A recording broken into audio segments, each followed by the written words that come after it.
Despite being the incumbent, the Michigan primary is going to give Biden some problems.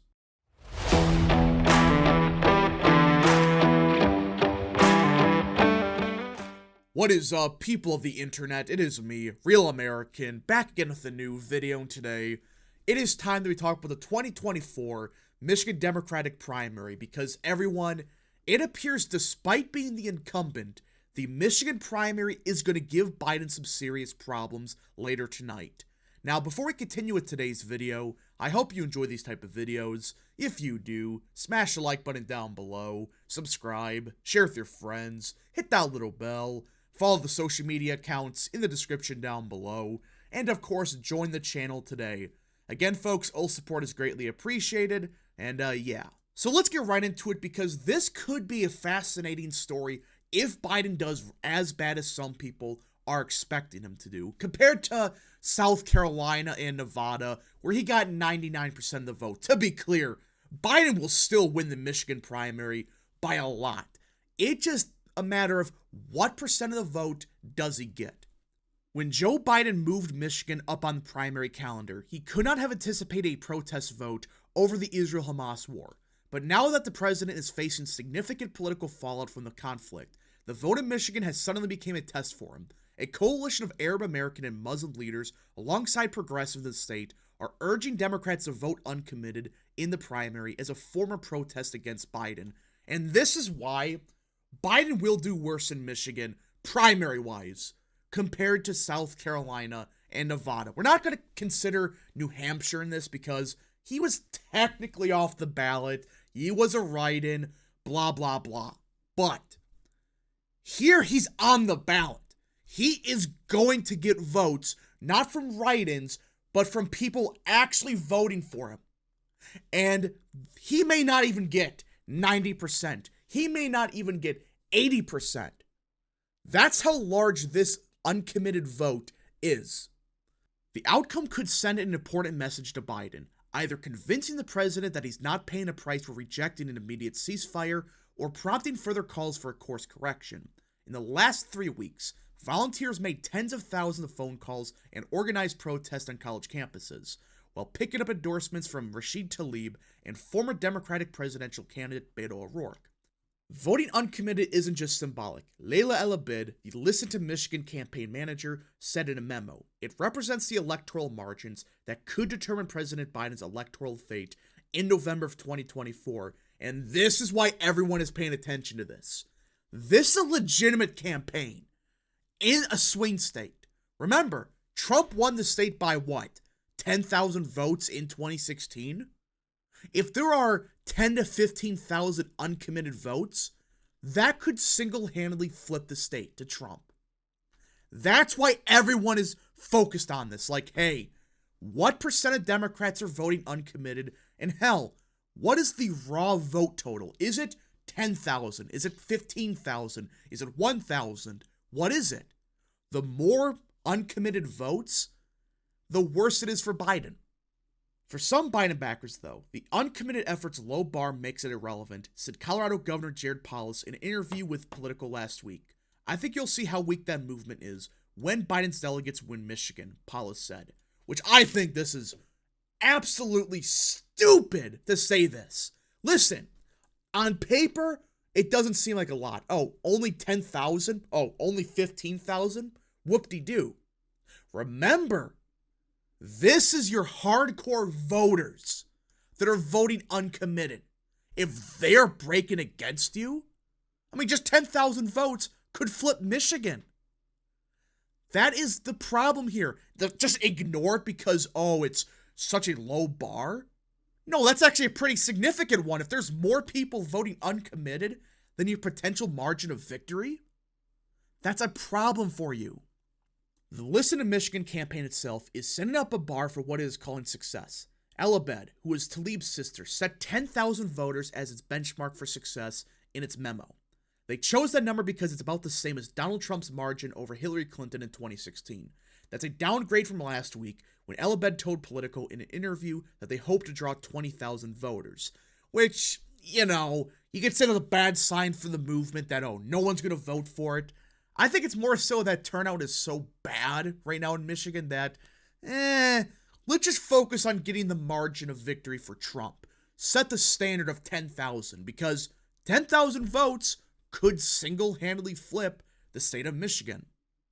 But that's a low threshold, given that Uncommitted earned around 20,000 voters in the last 3 Michigan presidential primaries, which sprung up without any organized efforts behind prompting the uncommitted vote. In 2020-2016, just over 19,000 people voted uncommitted during a pair of contentious and highly publicized Democratic primaries. But the difference is, it's a low turnout primary. No one is voting. I mean, you can't really compare the primary now in 2024 to 2020 and 2016, when those were, competitive primaries. Even more telling, in 2012, when then-President Barack Obama faced zero opposition on the primary ballot in the state, Uncommitted still earned nearly 21,000 votes. But again, that was when he was uncontested. That's when no one else was on the ballot. So yes, their threshold is lower than the past, but this time you have Dean Phillips on the ballot, who not going to get a lot of votes. You could guarantee he gets some kind of support, at least a couple thousand votes. That's why they set the threshold as 10,000. I mean, you're comparing high turnout races in 2016, 2020, uncontested in 2012, to this race? Voters broadly disapprove of Biden's handling of the conflict in Gaza, where more than 29,000 Palestinians have died over the last 4 months. But that frustration is even more intense among the state's significant Arab American population and voters under 30. In her memo, El-Abed said her campaign would be watching turnout closely in Dearborn and Metro Detroit, home to large populations of Arab Americans, the highest concentration in the country. The same is true of college towns like Ann Arbor and East Lansing, where the Listen Michigan campaign held a handful of protests on campuses in recent weeks. The Uncommitted campaign is looking to bring in young voters who strongly disapprove of Biden's handling of the issue and who turned out in large numbers in 2022 than in other states. So yeah, this is why it can actually work in Michigan. It can't work in New Hampshire, South Carolina, because Michigan has the largest Arab American population in the country, or at least one of the largest. And remember, these voters vote Democrat, so they make up like 3% of the state population. Democrat primary, they probably make up closer to like 5 to 6% of the electorate. If they're willing to risk that, we might not vote and to just ignore what our asking demands are. I think that is ridiculous risk for them to choose to take that, said Colin Doolittle, a 28-year-old University of Michigan law student who protested for a ceasefire last week in Ann Arbor. They're the ones who are going to be surprised and reap the consequences. Where the uncommitted vote is strongest could be a good signal of which groups Biden has the most work to do to bring them back around if he hopes to win again in Michigan. And again, if he's doing 30 points worse with Arab Americans, 10 points worse with young voters, especially in Michigan, Trump wins Michigan easy in that scenario. Again, I'm not saying he does, but these core groups, they vote in Michigan compared to Wisconsin, Pennsylvania, etc. They vote percentage-wise in larger numbers in this state. And if he's doing that bad with them, his core vote, he is in deep trouble. But if there's one way for Biden to make the primary a show of strength, it's in turning out union voters, black voters, and suburban women. A trifecta of support that could help him not only on Tuesday, but in November too. The problem is, this is going to be such a low turnout race. Let's face it. The only people that are going to vote in this primary are those that usually always vote, or are so gung-ho about the Palestine stuff, they're going to vote uncommitted. Take a guess which group doesn't vote, especially in primaries. Black voters. On top of that, union workers, they're becoming less and less for Biden. I mean, every poll is indicating Trump is doing a lot better with these union voters. Compared to past Democrats, again, he's not winning them yet, but Trump is doing a lot better with union workers compared to, say, Mitt Romney, John McCain, George Bush, hell, even Trump in 2016. He is doing a lot better with union voters. Biden has faced tensions between his desire to be a pro-union president and one who wants to take climate change seriously. but perhaps nowhere more than in Michigan. An aggressive push towards electric vehicles has put Biden at odds with auto workers who worry the transition is happening too fast and will end up costing jobs in the near term. UAW leaders have already warned that the administration's new regulations that design to reshape the auto industry could end up backfiring, and the state's automakers are also critical of planned limits on car and truck pollution. Trump has sought to capitalize on the issue in the meantime, decrying Biden's policies of lunacy amid his own bid to win over blue-collar workers.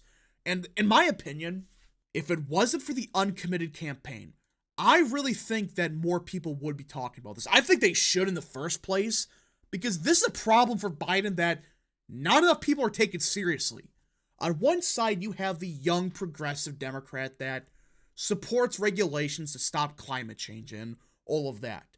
On the other hand, you have the union workers that is going to be affected by these regulations, that have fears of, hey, I'm going to lose my job if these regulations go into effect. But either way, these two issues, the war in Israel and the environmental stuff, is going to hurt Biden in Michigan no matter what he does. He's been trying to play both sides the entire time for both these issues.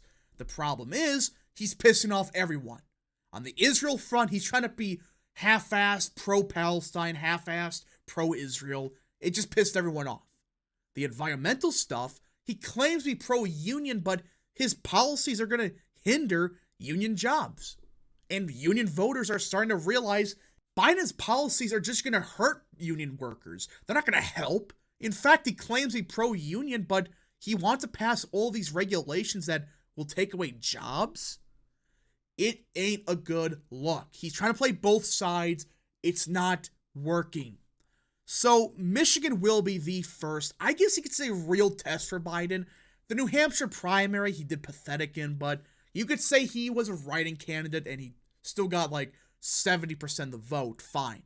South Carolina, he got 99%, but no one voted. And that's South Carolina. That state was picked first because they knew Biden was strong there. Nevada was uncontested. Michigan, you have all these factors at play. The environmental issue, the union stuff, the war in Israel. If Biden has actual base problems, we're going to see it. And it's perfect. This is a swing state that could determine who wins the presidency this year. Anyways, folks, thank you so much for watching. If you guys did enjoy this video, smash the like button down below, subscribe, share with your friends, hit that little bell, follow the social media accounts in the description down below, and of course, join the channel today. Thank you so much. Godspeed to all of you.